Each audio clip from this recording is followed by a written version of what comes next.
Hello guys, आप देख रहे हैं नूर इंस्टीट्यूट। तो गाइस आज हम आपको डिसिप्लिन यानी कि DSA का डिसिप्लिन रिस्पेक्टिव इलेक्टिव कोर्स का यूनिट 2 का चैप्टर नंबर फोर्थ पढ़ाएंगे, फर्स्ट सेमेस्टर का। तो गाइस हमारे यूनिट नंबर 1 जो है वो पूरा कंप्लीट हो चुका है। इसमें हमारे 3 चैप्टर थे, चैप्टर नंबर 1, 2 एंड 3। आज हम पढ़ेंगे चैप्टर नंबर 4। तो वो हमारा चैप्टर नंबर 4 किसमें, यूनिट 2 में है। आपकी बुक में गाइस मिस प्रिंट हुआ है बहुत ज़्यादा। चैप्टर नंबर 4 को चैप्टर नंबर 11 शो कर रखा है, तो आप प्लीज़ कंफ्यूज मत होना, हमारी वीडियो के थ्रू आप पढ़ सकते हो बहुत आसानी से। तो गाइस जैसे कि आपको पता है कि आपकी बुक का क्या नाम है, राजनीतिक सिद्धांतिक परिचय। ये आपकी पॉलिटिकल साइंस की फर्स्ट सेमेस्टर की बुक का नाम है। यूनिट 2 है आपकी अवधारणा, स्वतंत्रता, समानता, न्याय, अधिकार। ये क्या है आपके, ये आपका यूनिट 2 का नाम है। चैप्टर नंबर 4 आता है आपका स्वतंत्रता की अवधारणा, यानी कि इसकी स्वतंत्रता की अवधारणा के बारे में पढ़ेंगे आज हम। तो हम पहले थोड़ा सा डिस्कस कर लेते हैं स्वतंत्रता की अवधारणा क्या है। 1789 के मानव अधिकार घोषणा पत्र के अनुसार स्वतंत्रता वह शक्ति है जिसके आधार पर मनुष्य कोई भी ऐसा काम कर सकता है जो दूसरों को हानि नहीं पहुंचाए। यानी कि वो अपनी मर्जी का काम कर सकता है, लेकिन कैसे, दूसरों को हानि ना पहुंचाकर, किसी को कोई परेशानी ना हो तो वो काम कर सकता है।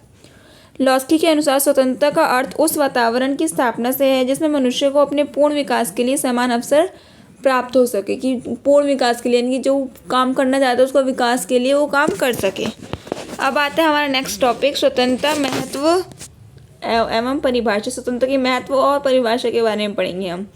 तो हम पहले पढ़ते हैं स्वतंत्रता का महत्व। स्वतंत्रता सर्वोपरि होता है। स्वतंत्र व्यक्ति अपनी इच्छा से अपनी आवश्यकताओं की पूर्ति कर सकता है, खा पी सकता है, कहीं भी घूम फिर सकता है तथा विचारों को अभिव्यक्त कर सकता है। गुलामी का जीवन कष्टमय होता है। हमें अंग्रेज़ों ने 200 वर्ष तक गुलाम बनाकर रखा, जिसमें हम काफ़ी यातनाएं झेलनी पड़ी। तो ये क्या है, स्वतंत्रता का महत्व की। स्वतंत्रता का महत्व क्या होता है, कोई भी एक व्यक्ति कुछ भी कार्य कर सकता है जो उसका मन करे, उसको स्वतंत्रता है। हमारे देश में क्या है, हर एक व्यक्ति को अपनी स्वतंत्रता है। फिर आता है हमारा स्वतंत्रता की परिभाषा। तो महत्व और परिभाषा के बारे में पढ़ना था हमें, टॉपिक जो हमारा था। तो आज हम पढ़ते हैं स्वतंत्रता की महत्व तो पढ़ लिया हमने, पढ़ेंगे परिभाषा। रूसो के अनुसार स्वतंत्रता का अर्थ उन वस्तुओं के प्रति अनियमित अधिकारों से है जो व्यक्ति को आकर्षित करती हैं और जिन्हें वह प्राप्त कर सकता है। आकर्षित यानी कि अट्रैक्शन करती है और जिन्हें वो प्राप्त यानी कि ले सकता है। वही जॉन स्टुअर्ट मिल ने स्वतंत्रता को अपनी व्यक्तिगत जीवन में कार्य करने का अधिकार माना है, कि व्यक्तिगत जीवन में कि वो जो भी कार्य कर सकता है वो कर सकता है।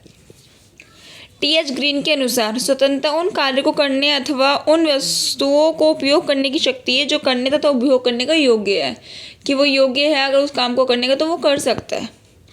DTH कोयल के अनुसार बिना किसी बाधा के अपने व्यक्तित्व को प्रकट करने के लिए अधिकार का नाम स्वतंत्रता है, कि उसको अगर अधिकार मिला तो उसको क्या नाम है, स्वतंत्रता नाम है उसका।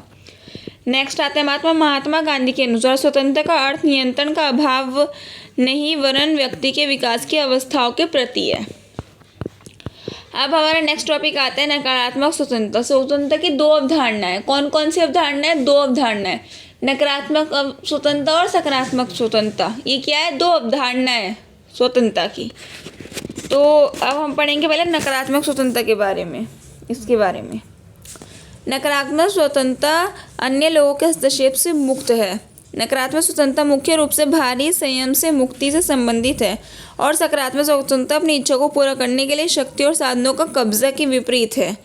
यशायाश बर्लिन ने अपने 1958 के व्याख्यान टू कॉन्सेप्ट ऑफ लिबर्टी में ये अंतर को पेश किया है, कि नकारात्मक स्वतंत्रता क्या है और सकारात्मक स्वतंत्रता क्या है। इसमें किसने पेश किया है, यशायाश बर्लिन ने किसमें पेश किया है, टू कॉन्सेप्ट ऑफ लिबर्टी में। जॉर्ज टेलर स्पष्ट करते हैं कि नकारात्मक स्वतंत्रता एक अवधारणा है जो अक्सर राजनीति दर्शन में प्रयोग की जाती है। ये विचार है कि स्वतंत्रता का अर्थ है बिना किसी भारी बाधा के जो आप चाहते हैं वह करने में सक्षम होना। इस अवधारणा की बहुत अधिक सरलीन होने और व्यक्तित्व आत्म सृजनात्मक के महत्व को ध्यान में नहीं रखने के लिए आलोचना की गई है। इसलिए टेलर का सुझाव है कि नकारात्मक स्वतंत्रता एक दार्शनिक शब्द से कुछ अधिक है और ये कि वास्तविक स्वतंत्रता तब प्राप्त होती है जब महत्वपूर्ण सामाजिक और आर्थिक समानताओं पर भी विचार किया जाता है। उन्होंने हमें विभाजित करने वाली असमानताओं पर काबू पाने के द्वारा नकारात्मक और सकारात्मक स्वतंत्रता दोनों को प्राप्त करने के साधन के रूप में द्विद्वंद्वात्मक स्वतंत्रता का प्रस्ताव रखा। टेलर के अनुसार सकारात्मक स्वतंत्रता अपने उद्देश्य को पूरा करने की क्षमता है। नकारात्मक स्वतंत्रता दूसरों के हस्तक्षेप से मुक्त है, कि दूसरा कोई हमारे नकारात्मक स्वतंत्रता में हस्तक्षेप नहीं कर सकता, हम जो चाहे वो कर सकते हैं। अब आता है हमारा सकारात्मक स्वतंत्रता। सकारात्मक स्वतंत्रता व्यापक समाज की सीमाओं के संदर्भ में कार्य करने की शक्ति और साधनों का अधिकार है, जो किसी के कार्य करने की क्षमता को प्रभावित करता है। कोई भी कार्य कर रहा है कोई भी इंसान, अगर हम उसको रोक रहे तो क्या हो रहा है, उसके कार्य में प्रभावित हो रहे हैं।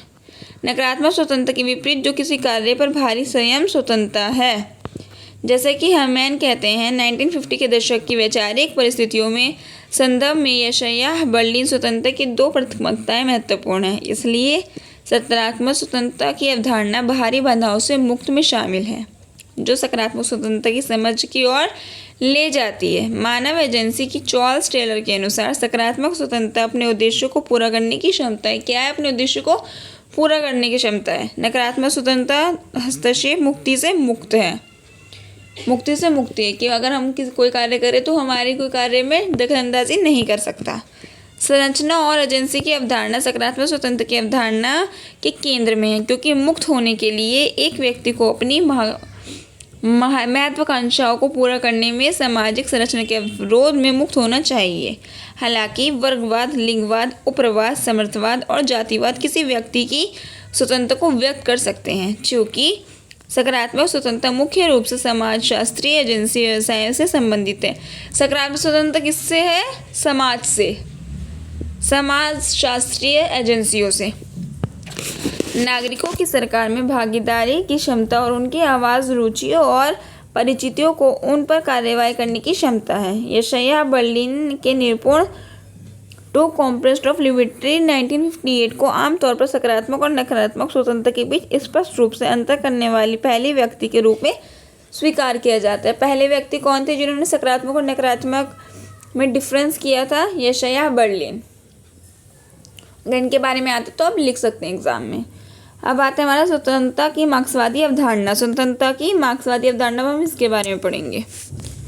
मार्क्सवादियों ने स्वतंत्रता के उदारवादी सिद्धांत की कटु आलोचना की है और स्वतंत्रता की एक नवी अवधारणा प्रस्तुत की, यानी कि न्यू अवधारणा, जिसका वर्णन निम्नलिखित शीर्षकों के अंतर्गत किया जाता है। नंबर 1 शीर्षक है हमारा ये, वर्गों में विभाजित समाज में असली स्वतंत्रता के लिए कोई स्थान नहीं है। अगर कोई वर्ग में वो हो रखा है, कन्वर्ट हो रखा है, तो उसके लिए कोई स्वतंत्रता नहीं है। मार्क्सवादी विचारकों ने पूंजीवादी समाज का विश्लेषण करके उसकी असंगतियों की ओर हमारा ध्यान आकर्षित किया। पूंजीवादी समाज में उत्पादन और वितरण प्रणाली दोषयुक्त होने के कारण सारी संपत्तियां पूंजीपतियों के पास एकीकृत हो गई। किसके पास एकीकृत हो गई? पूंजीपतियों के पास। जाम लोगों के पास जीवन निर्वाह करने भर को या उससे भी कम चीज़ें होती हैं। इस व्यवस्था में श्रमिकों, किसानों और सर्वहारगृहों के कष्टों का कोई अंत नहीं। उनके कष्ट कितने हुए तो उनको कोई अंत नहीं है उसका। ऐसी स्थिति में उनकी स्वतंत्रता की सभी बातें निरंकर हैं। मार्क्सवादी के अनुसार इंग्लैंड, अमेरिका, कनाडा या अन्य पूंजीवादी देशों के आम नागरिक वास्तविक स्वतंत्रता का उपयोग नहीं कर पाते। जहाँ श्रमिक का प्रश्न है, उनके पास तो पूंजीपतियों के अपना श्रम बेचने के अलावा कोई विकल्प नहीं होता। अपना श्रम ही बेच सकते, उनके पास कुछ भी नहीं होता कि जो वो पूंजीपतियों को बेच सके। उनके लिए स्वतंत्रता महज काल्पनिक चीज़ बनकर रह गई है। क्या बनकर रहेगी? काल्पनिक। उनकी कल्पना में रह गई कि हाँ हमें स्वतंत्रता है, लेकिन कैसी स्वतंत्रता है उन्हें यही नहीं पता, क्योंकि वो अपना श्रम ही बेच रहे हैं, तो क्या बेचेंगे फिर उसके अलावा। वर्गों में विभाजित समाज में आम आदमी जिस स्वतंत्रता का उपभोग करता है उसे मार्क्सवादियों ने स्वतंत्रता की बुजुर्ग अवधारणा यानी कि बोर्जियस कॉन्सेप्ट ऑफ फ्रीडम का नाम दिया है। उसकी तुलना में साम्यवादी व्यवस्था में न केवल आर्थिक बल्कि निजी अधिकार भी सुरक्षित रहते हैं। यहाँ तक कि स्वहार्गिन की तानाशाही भी पूंजीवादी देशों में लोकतंत्र से बेहतर है। अब आता है हमारा अलगाव की स्थिति में स्वतंत्रता संभव है या नहीं। Alienation result in loss of freedom. मार्क्सवादी ने आधुनिक तकनीकी युग के व्यक्तियों को ऐसा व्यक्ति माना है जो समाज और प्रकृति से दूर होता जा रहा है। समाज में कटा हुआ व्यक्ति भीड़ में भी अकेलेपन महसूस करता है। समाज में किसी ने काट दिया उस व्यक्ति को, यानी कि उसे अलग कर दिया है, तो क्या हो गया? काटने का मतलब ये नहीं कि आप उसे जान से मार दो। काटने का मतलब ये है कि अगर उसको आपने समाज से उसको अलग कर दिया तो वहाँ पर भीड़ भी अगर होगी ना बहुत सारी, तो अपने आप को अकेलापन ही महसूस करता है और इसलिए स्वतंत्रता का उपयोग नहीं कर सकते। इसलिए उसको कोई स्वतंत्रता नहीं होती, वो अकेलापन महसूस कर रहा है, तो उसको ये है कि यहाँ पे तो सब लोग हैं, मैं अकेला हूँ, तो उसको स्वतंत्रता है ही नहीं किसी भी चीज़ की। तो अलगाव में क्या हुआ था, यही स्थिति चल रही थी अलगाव में। तो गाइज यहाँ जाके जो हमारा चैप्टर नंबर 4 तक कंप्लीट होता है। हमने बहुत शॉर्ट नोट बना के आपको समझाने की कोशिश की। आई होप कि आपको समझ आया हो। तो थैंक यू सो मच। आज की वीडियो में इतनी। अगर आपको वीडियो पसंद आई हो तो प्लीज़ वीडियो को लाइक करें और चैनल को सब्सक्राइब करें। Thank you.